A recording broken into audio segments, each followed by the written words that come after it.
સમજી ગયો ચેનલ પર આપણે આગળ ક્યુઆર કોડ વિશેના સ્કેમ વિશે વિડીયો જોઈ ગયા અને કોઈપણ સાયબર ફ્રોડ અથવા તો તમારી સાથે કોઈપણ પ્રકારનો ઓનલાઈન ફ્રોડ થઈ ગયો હોય તો આ વિડીયો તમારી માટે છે. તો આ વિડીયો એન્ડ સુધી જોજો, સ્કીપ કર્યા વગર જોજો. જો તમારી જોડે આ પ્રમાણેનો કોઈપણ ઓનલાઈન ફ્રોડ થઈ ગયો હોય તો મૂંઝવવાનું નહીં. જો આ ફ્રોડ થયો હોય તો સીધો જ 1930 પર કોલ કરો. પરંતુ આ 1930 શું છે?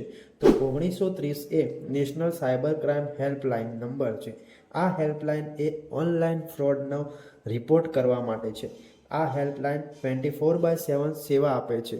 આ હેલ્પલાઇન ઝડપી, સુરક્ષિત અને મફત સેવા છે. હવે વાત આવે છે કે કયા પ્રકારના ફ્રોડમાં 1930 પર કોલ કરી શકાય.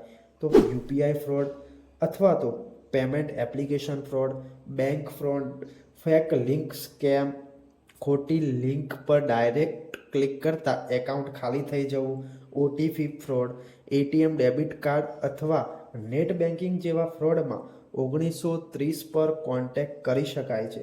જો આવા બધા કોઈપણ પ્રકારના ફ્રોડ તમારી જોડે થાય તો સમય બગાડવો નહીં, તરત જ 1930 પર કોલ કરવો. કારણ કે જેટલું ઝડપી કોન્ટેક્ટ કર્યો એટલું સોલ્યુશન થવાના ચાન્સીસ વધુ છે.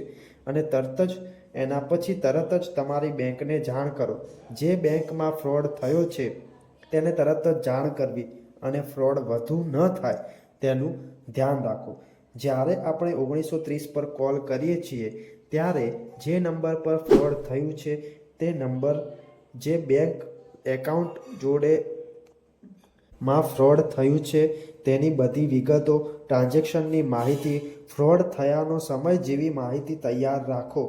જ્યારે ફ્રોડ થાય છે ત્યારે પહેલાં તો cybercrime.gov.in નામની વેબસાઇટ પર જાઓ.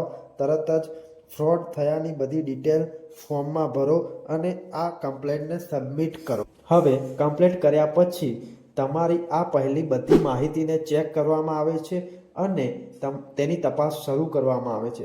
તેમાંથી જો જરૂર પડે તો તમારો સંપર્ક કરવામાં આવે છે. આગળની કાર્યવાહી હાથ ધરવામાં આવે છે અને તમને સમય પર અપડેટ પણ કરવામાં આવે છે.